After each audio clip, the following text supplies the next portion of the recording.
ஆமென். ஆண்டவருடைய சமூகத்தில் தான் எல்லாமே இருக்குது. அவன் அப்படியே பரிதாபமாக உட்காந்துட்டு தகப்பனுடைய வீட்டை நினச்சி பார்க்குறான். தகப்பனுடைய வீட்டை நினச்சி பார்க்குறான். அப்போ தகப்பனுடைய வீட்டில் ஆடலும் பாடலும் கொண்டாட்டமும், ஆஹா எவ்வளோ அற்புதமான விருந்து. ஆனால் பன்றியின் தவிட்டை கூட சாப்பிடுவதற்கு எனக்கு இங்கே அதிகாரம் இல்லாத அடிமையாக இருக்கிறேனே அப்படின்ட்டு மனம் திரும்புகிறான்.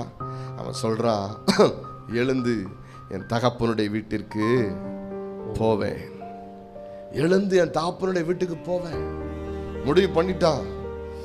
ஆமென். எழுகிறான்.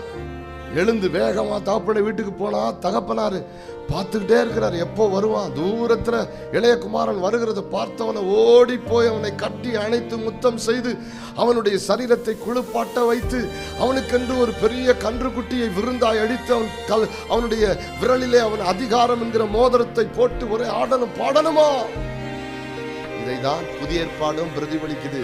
செதறி போயிட்ட, ஆனா இப்பொழுது அடிமைப்படுத்தப்பட்டு எல்லாவற்றையும் இழந்து சந்தோஷத்தெல்லாம் இழந்து சஞ்சலத்தோடு தவிப்போடு வேதனையோடு நீ இருக்கிற கர்த்தர்ட்ட வா. அவர் உன்னை ஒரு நாளும் தள்ள மாட்டாரு.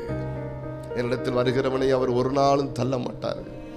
அப்ப கர்த்தர்ட்ட வந்தோனதான் அவனுக்கு தெரியுது. அவன் வந்து சொல்றான், அப்பாட்ட என்னை மகனா ஏத்துக்க வேணாம், ஏன் ஆஸ்தியெல்லாம் அழிச்சிட்டேன், என்னை வேலைக்காரனா வச்சுக்கிங்க, எனக்கு சோறு கிடைக்கும், வேலைக்காரலாம் வச்சுக்கிங்க. உடனே அப்பா சொல்றாரு, நோ.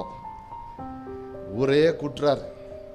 ஆடலும் பாடலும் சந்தோஷமும் பெரிய விருந்து நடக்குது. மோதிரம் போட்டாச்சு, புத்த ஆடைகள் உடுத்தியாச்சு. இதாங்க கர்த்தர், இதாங்க நம்முடைய அப்பா. இவ்வளோ பெரிய திட்டத்தை வைத்துட்டு தான் ஒருத்தரையும் பார்த்து கூப்பிடுறாரு, வருத்தப்பட்டு பாரம் சுமக்கிறவர்களே.